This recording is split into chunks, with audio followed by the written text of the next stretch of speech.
যেদিন আপনি কবরে যাবেন, যেদিন আপনার নিঃশ্বাস বের হবে, সেদিনও আপনার ঘরের জরুরত থেকে যাবে, থাকবে থাকবে থাকবেই। হয় নুন নাই, নয় পেঁয়াজ নাই, নয় দৈন্যতা নাই, নয় কাঁচামরিচ নাই, আরেকটা ঘর নাই। হয়তো চেয়ারের খুঁড়া ভাঙ্গা গেছে, নয়তো জানালার সিটকারি নষ্ট হয়ে গেছে। কথা বলেন না কেন?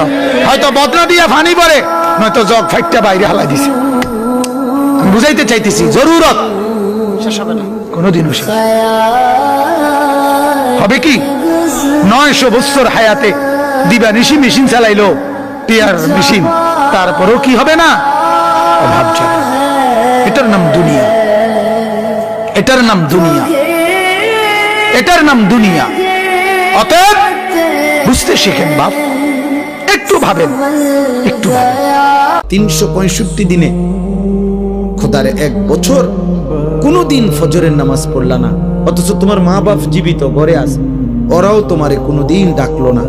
আহা, এভাবে প্রতিটা ভোর তোমার জীবন থেকে সেজদা ছাড়া চলে যায়।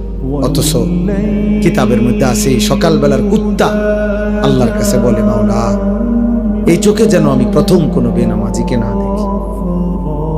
আহ, তোর মতো নাফরমান কুত্তাও দেখতে চায়, তোরে কুত্তা ঘৃণা করে, কুত্তা।